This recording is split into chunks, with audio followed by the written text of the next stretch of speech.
Quem tem essa expectativa aí, diga aí, eu tenho. Glória a Deus. Crie no seu coração a cada dia essa expectativa. Eu me recordo que alguns meses atrás, algumas pessoas do nosso meio partiram, irmãos. Só que a gente fica analisando algumas coisas, né? A gente vai amadurecendo na fé, a gente vai observando algumas coisas. Parece até que determinadas coisas Deus foi mal, do nada a pessoa estava boa e partiu. E às vezes até as pessoas nos interrogam acerca disso. Tem gente que chega, pastor, eu estava orando por um propósito de família, aconteceu determinadas coisas, e eu não esperava que meu familiar fosse assim tão breve. Eu sempre costumo falar, quando alguém morre, Jesus veio para ela. A gente não sabe o dia de amanhã. Principalmente a gente que é jovem, a gente tem uma expectativa bem para frente, né? Lá em 2100 eu parto, agora ainda está muito novo. 2100 está longe, aparentemente, né? Nós estamos em 24, então daqui para 2100 tem 76 anos, né? Então tem muita coisa para acontecer.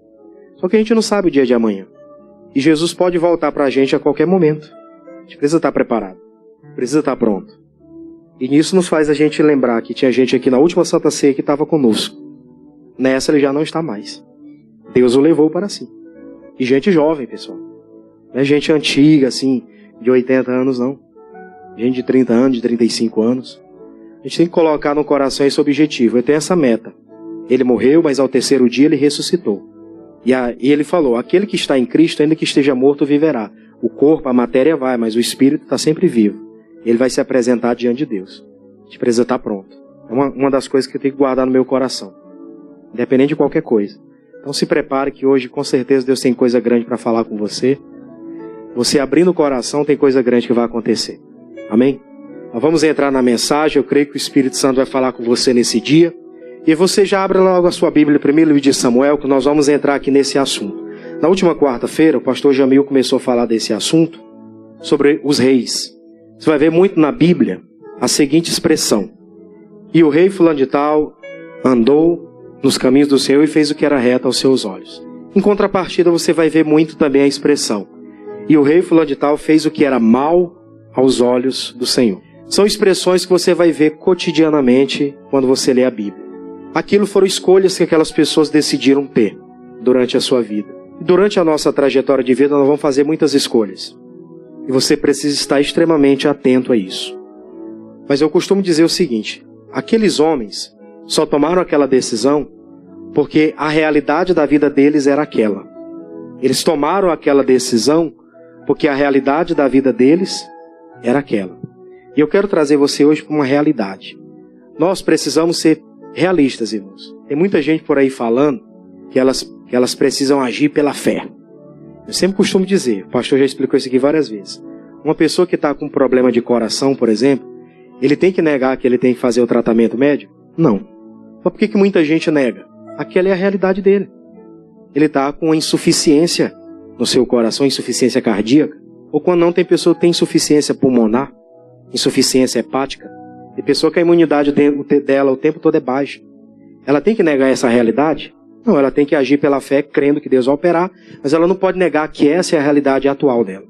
E tem muita gente que tem uma vida espiritual muito abaixo da que ela poderia ter, ela poderia estar bem melhor do que ela está hoje, e ela ainda não abriu os olhos para a realidade que ela está vivendo. Enquanto ela não abrir os olhos para isso, ela não vai sair dessa situação nunca. Ela precisa reconhecer que a realidade dela é essa, e a partir daquele momento que ela entender, ela confrontar-se, e a partir dali buscar uma mudança. Porque caso contrário, vai acontecer a mesma coisa como aconteceu com alguns personagens da Bíblia. Eu já quero iniciar com você no primeiro livro de Samuel, capítulo 18, vamos lá? Primeiro livro de Samuel, capítulo 18, versículo de número 7. Primeiro livro de Samuel, capítulo 18, versículo de número 7.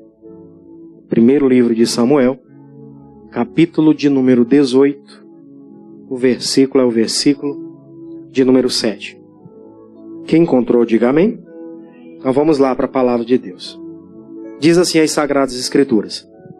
E as mulheres, tangendo, tocando, respondiam umas às outras e diziam: Saul feriu seus milhares, porém Davi os seus 10 milhares.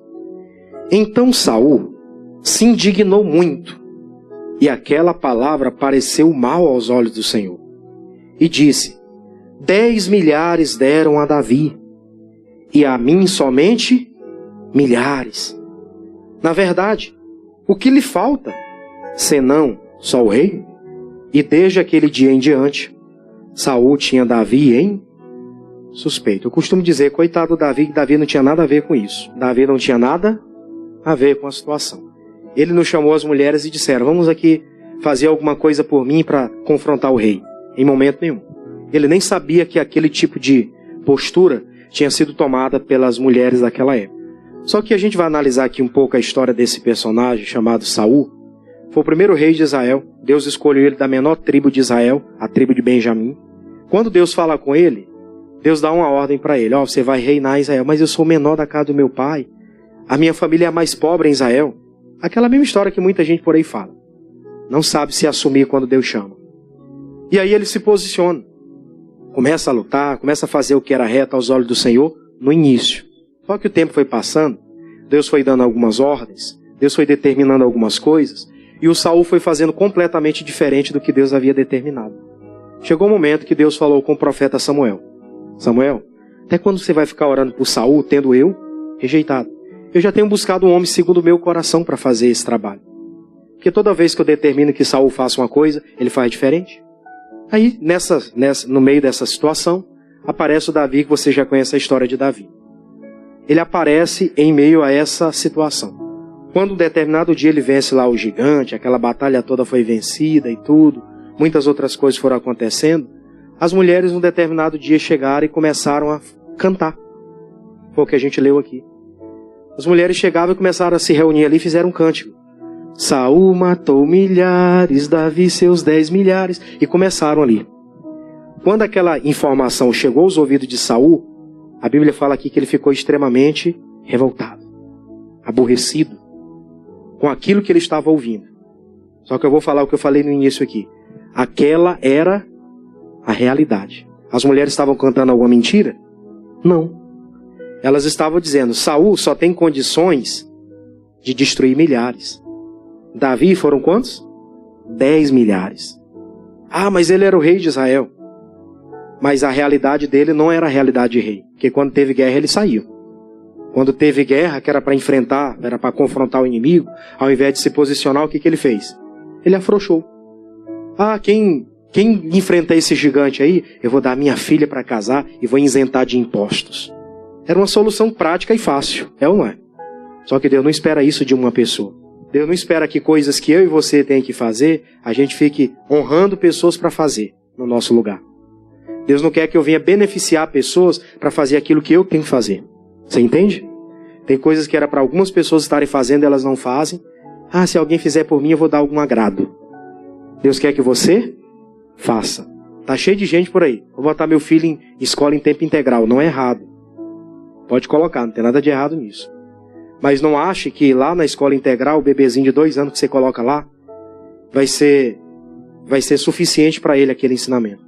Aquilo ali são ensinamentos que você, como pai, como mãe, tem que dar. Tem que dar o ensinamento para eles.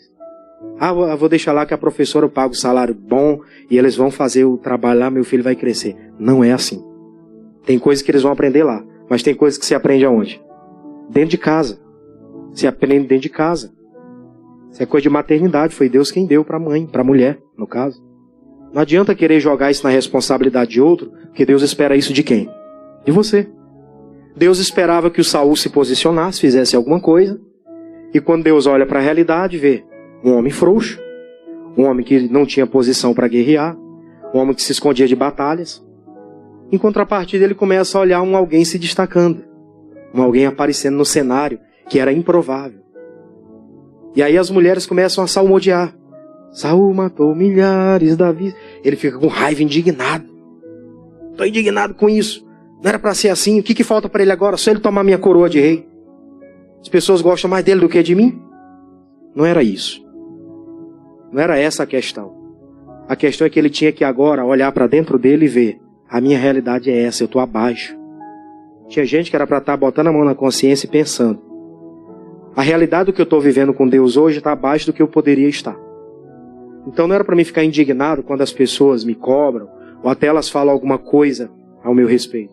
Era para mim botar a mão na consciência e dizer, essa é a minha realidade.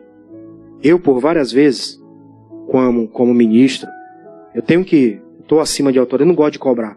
Mas como autoridade, eu tenho que cobrar. Às vezes até o pastor reclama, cobra. Ah, irmão, por que você não cobrou as coisas? Eu digo, ô pastor, me perdoa. Fico só ouvindo, né? Levando nas costas. Eu não gosto de cobrar. Mas tem pessoas que elas só vão, de uma certa forma, despertar quando tiver alguém em cima dela cobrando. Mostrando a realidade para ela. A realidade é essa. Se você não mudar, você não vai sair disso. E vai ficar reclamando porque os outros estão aclamando outros e você está ficando para trás. Está cheio de gente assim que trabalha em lugares e que ela não está crescendo, não está prosperando, e ela fica achando ruim porque outras pessoas chegaram depois e ficaram à frente dela. Não era para estar reclamando. Era para estar dizendo o seguinte, meu Deus, então estão oferecendo algo maior para algumas pessoas e eu estou ficando para trás e eu não estou entendendo isso. Aquela é a sua realidade. Se você não adquirir estrutura para isso, você não vai chegar. Não foi o que o Saul não entendeu. Ele precisava colocar a vida dele diante de Deus ali e parar para analisar. Peraí, as pessoas estão vendo mais força nesse rapaz do que em mim? Então tá feio o negócio pro meu lado. Né? Pare para analisar. Tô nessa empresa aqui há não sei quantos anos trabalhando. Teve gente que chegou ontem, assumiu o lugar que eu já venho pleiteando há tempos. Que história é essa? Entenda, não tem esse negócio de amizade não. Pode ter, mas se tiver, Deus faz justiça pelos seus escolhidos. Evangelho de Lucas 18:7 fala sobre isso. E Deus fará justiça aos seus escolhidos que clamam de dia e noite. A Bíblia chega a dizer também no Evangelho de Mateus que a luz ela não é colocada debaixo da mesa, mas é colocada onde? Em cima, no velador. Não se pode esconder uma cidade edificada atrás do monte. Ela tem que aparecer. A luz dela vai brilhar. A de Davi estava brilhando. A de Saul estava apagada. Por decisão própria. Foi ele que decidiu isso. Porque na hora que teve a oportunidade de guerrear, ao invés dele pedir a Deus direção, força, para fazer aquilo, ele estava desobedecendo. Estava fazendo diferente do que Deus havia dito. Agora ele não tinha coragem de chegar diante de Deus e fazer uma oração sincera para vencer o inimigo. Ele não tinha coragem para isso. Está cheio de gente, estou passando por uma luta. Ela não tem coragem de chegar diante de Deus e orar sério. Porque ela sabe que ela está fazendo tudo errado. Ela sabe que se ela chegar diante de Deus, pode ser que Deus não ouça. E aí no apelo do desespero, ora por mim, ora por mim, ora por mim, sai ligando para Deus e o mundo. Mandando um WhatsApp para Deus e o mundo. Hoje em dia está nessa fase, né? Todo mundo sai mandando aí. Tá alguém doente, sai compartilhando a foto de todo mundo para Deus e o mundo. Gente, tem gente que não tá nem aí para a vida de ninguém. Você tem que mandar para quem importa. Glória a Deus por isso. Estou com um familiar doente, aí mostra a foto da pessoa numa cama, num leito de enfermidade. Sai mandando para todo mundo. Tem gente que não está lutando nem por ele, irmão. Você acha que aquela pessoa tem estrutura de lutar pelo seu familiar? Apresenta para as autoridades que pode resolver em oração com você. Para as pessoas que diante de Deus você sabe que elas vão chegar, elas vão orar de verdade. Não aquelas que você diz, ora por mim. Aí ela diz, eu vou orar. Ela não ora nem por ela. Entende a questão? Saul ficou nessa situação aqui. Enquanto ele ficasse com esse tipo de posicionamento, nada aconteceria na vida dele. Ele não passaria de uma pessoa que estava ocupando uma posição com a coroa na cabeça. Nada mais do que isso. Uma hora chegaria a sentença dele, porque a Bíblia diz que quanto mais é dado, mais é cobrado. Uma hora chegaria, porque ele recebeu na mão dele uma autoridade e ele não executou isso. E foi o que aconteceu lá na frente. O retrospecto dele não foi bom. O retrospecto da vida de Saul foi um retrospecto negativo. Se fosse falar de superávit e de déficit, ele estava em déficit. Porque o tempo todo da vida dele foi assim. No final da vida dele, você lembra como foi que ele morreu? Orgulhoso, né? Não queria morrer na guerra. Porque era uma honra para um rei morrer na guerra. Se eu tiver que morrer, eu morro pelo meu povo. Morro guerreando. Mas ele tão orgulhoso, eu não quero morrer na mão dos inimigos, para não dizer que eu morri na mão dos inimigos. Só orgulho. Foi lá, mandou o servo matar. O servo não quis. Por temor. Pois ele vai lá, bota a espada e se lança por cima dela e morre. Morre na pior das situações. A pior das hipóteses ele tomou a decisão de viver. Conta própria. Ele não enxergou que ele precisava de mudança. Tem gente que você vai falar com ela, oi irmão, assim, assim, assado. Eu já sei. Nós temos que parar com esse negócio. Glória a Deus.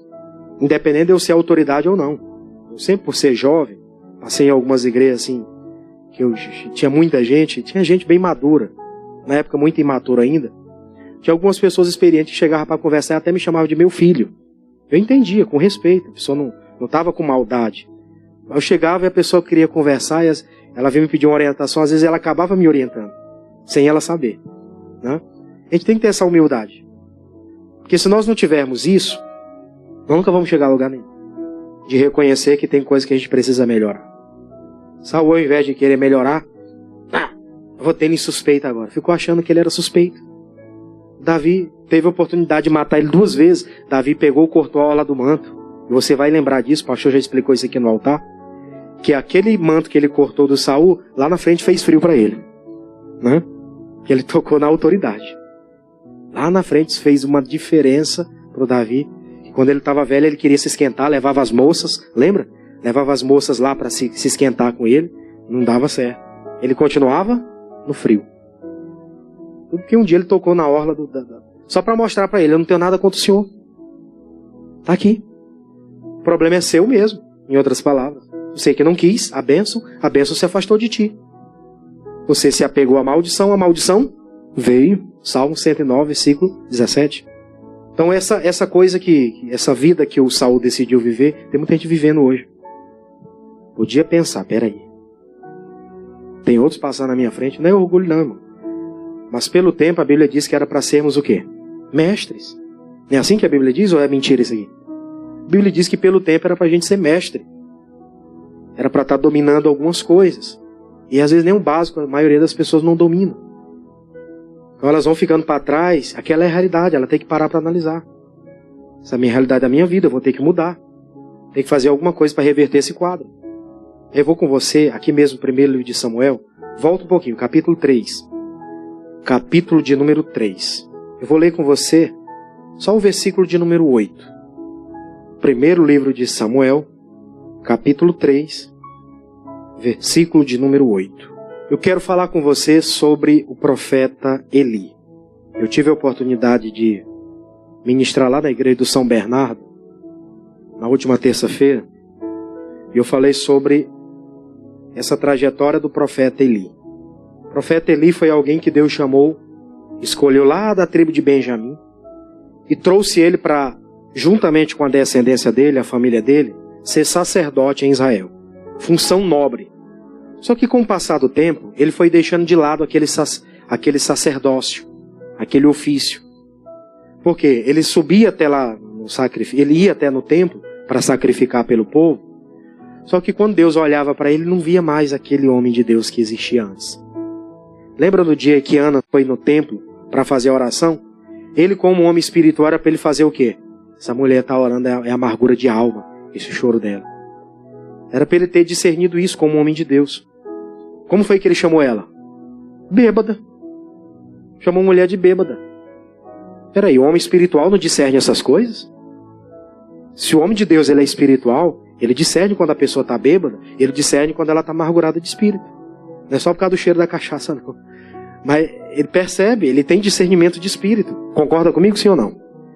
Mas ele já não estava mais no espírito. Ainda estava sobre ele a função. Tanto é que, quando ela fala o que tinha acontecido e tal, ele abençoa ela e diz, seja feito conforme a tua petição.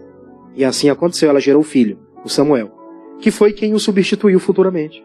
Né? Mas eu quero ler com você o versículo 8, que a história é longa, só vou comentar com você o versículo 8. Diz assim a palavra, o Senhor, pois, tornou a chamar Samuel 3ª vez. E ele se levantou e foi-se a Eli, e disse, eis-me aqui, por que me chamaste? Então, entendeu Eli que o Senhor chamava quem? O jovem. Preste bem atenção num detalhe. Naquele tempo, Deus já não falava mais com Eli. Já não era de agora. Já tinha um determinado tempo em que Deus não se revelava mais ao profeta Eli, ao sacerdote Eli. Já há um bom tempo Deus não falava mais com aquele homem, já não se dirigia mais à pessoa dele, já não o reconhecia mais como um sacerdote de ofício. Ele tinha lá a função diante das pessoas, mas aquilo não era mais função diante de Deus. Você entendeu? Aquilo não era mais uma função que era executada diante de Deus. As pessoas iam lá e ofereciam o sacrifício, beleza. Mas diante de Deus aquilo não era mais aconselhava. Tanto é que Deus não fala uma palavra com Eli. Quando Deus tem que revelar alguma coisa, quando Deus está querendo fazer alguma coisa no meio de Israel, ele vai se relacionar com o menino. Segundo alguns falam, até eu comentei com o pastor Jamil, esse menino tinha a média 13 para 14 anos nessa época. 14 anos de idade, Samuel. E vem começar a falar com ele. Meu filho, volta para descansar. Na terceira vez ele entendeu. Deus está chamando o menino. Ele já não fala mais comigo, Deus está querendo confirmar ele.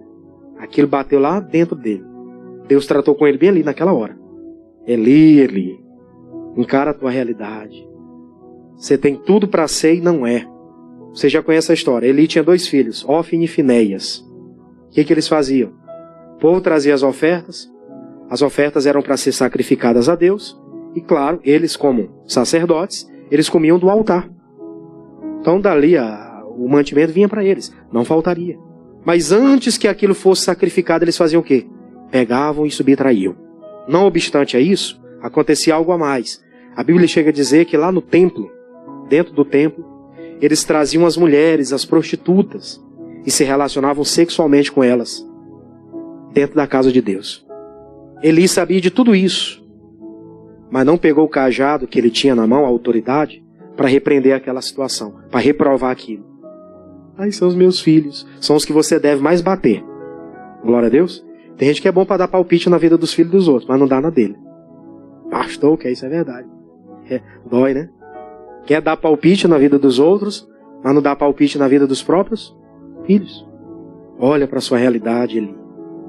Eli tinha que olhar para a realidade dele, não estava olhando. Ele não entendeu que ele estava perdendo. Como diz lá o ministro do STF, né? Perdeu, mané. Está perdendo. Está perdendo. Podia estar numa situação melhor. Aí ele vem e cobra o menino. Samuel, tu não me esconde nada, hein, rapaz? Se você me esconder alguma coisa, que pese a mão do Senhor sobre ti. Falou duro com o menino Samuel. Para Samuel não esconder nada dele. E aí Samuel conta toda a história, explica para ele o que Deus falou, que a casa de Eli seria destruída, que Ofni e Finéias morreriam no mesmo dia. Quando ele recebe aquela informação do menino, aí vem o versículo 18. Versículo 18. Vamos ler? Então, Samuel lhe contou todas aquelas palavras e nada lhe encobriu. E disse ele, qual foi a palavra do profeta? Eli? É o Senhor. Ele discerniu que era o Senhor falando com o menino. Faça o que bem parecer. Olha que interessante. Ele estava sendo sentenciado. Se depois você leia depois, por gentileza, do versículo 9 até o versículo 17, que é o versículo antecedente ao que a gente leu. Lê um pouquinho dessa história aí, e você vai ver que o Samuel contou a história, não encobriu nada. Deus estava sentenciando a casa de Eli. Falou isso para o Samuel, que ele seria sentenciado. O Samuel vai lá e conta, do jeito que ele pediu, me conta tudo, não me encobre nada. O menino obediente falou. Ao invés de ele dizer, Senhor, tem misericórdia de mim, eu errei, mas eu quero acertar agora. Eu quero enxergar a minha realidade. Eu já fui um profeta, eu já fui um sacerdote, hoje eu sou um farsante. Me ajuda, tem misericórdia de mim, que eu não me perca. Muito pelo contrário. É o Senhor. Faça o que bem parecer. Quer dizer, se quiser me matar, tanto faz. Tá cheio de gente assim. Eu estou no pecado, eu estou errado. Foi o Senhor quem disse. E aí, vamos acertar? Faça-se a vontade do Senhor. Meu irmão, era para a pessoa estar de joelhos agora pedindo misericórdia. Concorda sim ou não? Se você soubesse que você vai ser sentenciado de morte. Tem alguns países aí que tem pena de morte, né? Eles levam lá a família para ver o cara antes da morte, que ele vai ser fuzilado ou vai ser enforcado, eles levam lá a pessoa. Esses dias eu vi um vídeo, o cara estava sentenciado de morte em um país aí, aí levaram o bebezinho dele lá, o nenenzinho.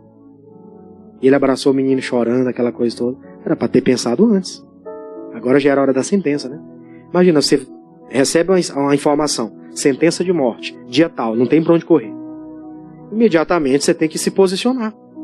Peraí, Senhor, tem misericórdia de mim, eu errei durante a vida, mas eu quero acertar a partir de agora. Nós estamos no tempo da misericórdia, ainda tem tempo. Amém? Ainda tem tempo, vai chegar o tempo que a misericórdia vai passar. Vai vir a sentença, mas ainda é tempo de misericórdia. Ao invés de aproveitar a oportunidade, o que ele faz? Faça o que bem parecer aos seus olhos. Quer dizer, Deus vai me matar. O Senhor faz o que o Senhor quiser. Tem gente que está afrontando a Deus, irmãos. Isso para Deus é uma afronta. Isso não é querendo confirmar, agradando Ele. Ele esperava que a pessoa pedisse o quê? Misericórdia, perdão. E não vê isso. A história de Eli termina muito triste. Eu vou só comentar com você. Determinado dia, os homens foram para a guerra. Quando voltam, não demorou muito não. Voltaram os homens. Ele estava assim em cima do pilar. Era um segundo andar da casa, né? Ele estava sentado numa cadeira, não sei se é aquelas cadeiras de plástico, né? Que as pernas se abrem. Segundo alguns especialistas, se fosse essa cadeira aqui não quebrava não. Mas aquelas cadeiras de plástico que tem, né? As ferrinhas se abrem, né? E segundo o que alguns dizem, ele tinha entre 120 a 130 quilos. Ele já era um idoso e ele era gordo. Ele fala que ele era gordo. Ele tinha essa média, 120 para 130. Eu que não sou tão gordinho assim, tenho 94. Então, ele tinha 130. Ele senta na cadeira, ele recebe aquela informação. Ofni e Finéias morreram e o nosso povo está em apuros lá. Está todo mundo morrendo na guerra. Ele tem um ataque do coração ali, ele cai daquela cadeira, ele cai lá e faz o quê? Quebra o pescoço. Um profeta, um sacerdote de Deus morrer nessa situação, aí alguns podem indagar e dizer, mas pastor, a Bíblia fala lá sobre, na nova aliança, né, sobre os apóstolos, morreram de crucificado de cabeça para baixo, morreram apedrejados em praça pública, morreram degolados, morreram nas piores atrocidades. Mas eles morreram por causa do Evangelho. E Jesus tinha ensinado isso. Que eles iam morrer por causa da afronta do Evangelho. No caso do Eli, ele não morreu por causa que ele estava pregando a verdade. Ele morreu de um acidente. Ele morreu numa situação que era improvável para um homem de Deus. Que durante a vida, passou a vida servindo a Deus. Você pode ter certeza, quem passa a vida servindo a Deus, ele vai morrer um dia. Diga amém por isso? Vai morrer, não tem jeito. Mas, não nessas condições. Aquilo ali era o quê? Era a sentença. Porque se apegou à maldição e não quis a bênção se afastou e a maldição veio. Decisão própria. Foi decisão dele, durante a vida dele. Ali era só o término de algo que havia começado há anos. Era só a conclusão de um processo que havia começado há muito tempo. Tem muita coisa triste que acontece por aí afora. A gente dá condolência para a família. Não é momento da gente chegar lá e ficar descendo pau na pessoa, me desculpa o termo. Mas tem funeral que eu vou, que a vontade que eu tenho é de descer. Mas aí por respeito à família enlutada, a gente vai lá com todo amor, com todo zelo. A vontade que a gente tinha era de falar, né? Mas a gente chega lá com todo zelo, com todo cuidado, porque a pessoa está num momento de luto, deixa para dar a paulada nela depois. Quando passar um pouquinho. Porque aquilo não é nada mais, nada menos do que uma sentença que se cumpriu. Não foi agora. Aquilo já vinha acontecendo, há tempos. Então você pode ter certeza disso. O que aconteceu com Eli foi plantação de tempos. Tempos, não era de agora. Aí vou rapidinho com você em Isaías 38. Tem um oposto disso. Você já conhece a história, mas eu não posso deixar de falar. Isaías 38. Isaías 38, versículo 1. Isaías 38, versículo 1. Vamos lá? Diz assim a palavra. E naqueles dias, Ezequias adoeceu de uma enfermidade mortal.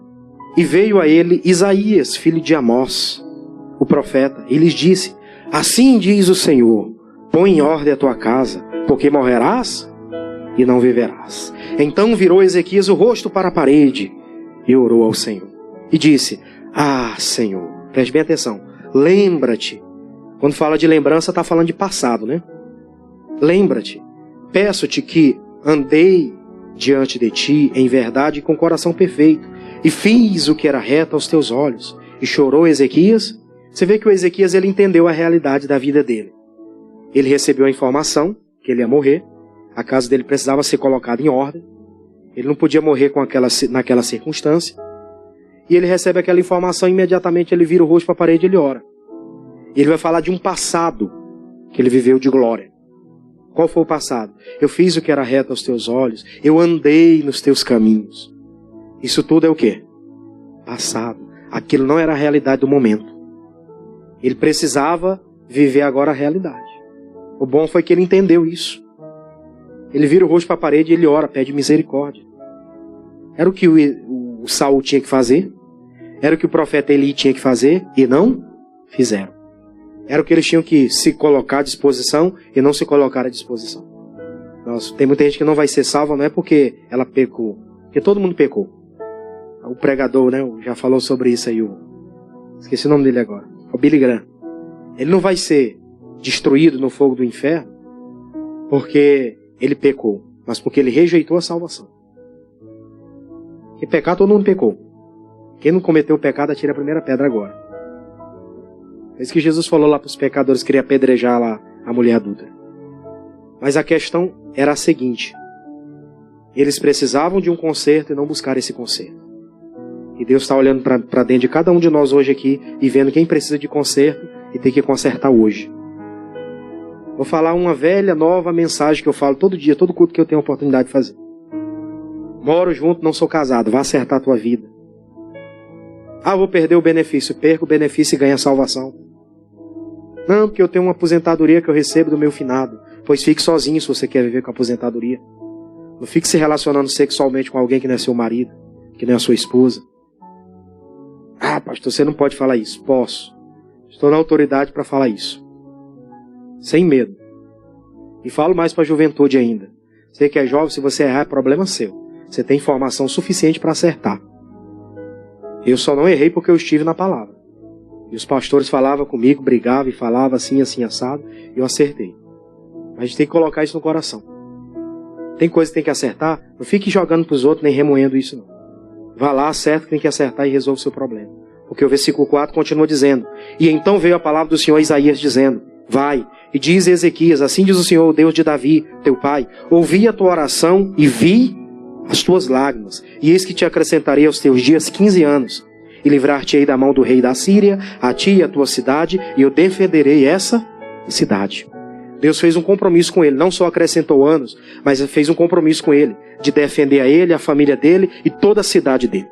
Tudo estaria debaixo da mão de Deus, porque ele tomou uma decisão. O que tinha de acertar, não ficou remoendo para resolver depois. Resolveu quando tinha que resolver. Ele foi realista consigo mesmo. Essa é a minha realidade, pois eu vou mudar a partir de agora. Eu não vou falar de muitos outros, eu tinha outros exemplos, mas vou comentar com você. O Evangelho de Marcos, a Bíblia fala lá sobre aquele milagre que Jesus fez com um cidadão que era endemoniado. O pai dele chegou, está em Marcos 9, do 20 ao 24. Depois você lê em casa. Evangelho de Marcos 9. A Bíblia fala que um determinado pai chega até Jesus e fala: eu trouxe meu filho que é endemoniado para ser liberto aqui. E ele desde a infância está nessa situação. Eu trouxe os teus discípulos, eles não puderam fazer nada. Se tu podes fazer alguma coisa, cura ele, liberta ele. E Jesus falou: se eu posso? Ele disse: tudo é possível àquele que crê. E aquele homem disse: eu sei, Senhor, perdoa a minha incredulidade. Aquele homem tinha uma incredulidade no coração dele. Ele tinha algo para resolver com Deus. Enquanto ele não resolvesse, o filho dele não sairia daquela situação. Enquanto ele não olhasse para a realidade dele, de um homem incrédulo, ele nunca resolveria o seu problema. E ele achou que o problema eram os discípulos que não podia expulsar, né?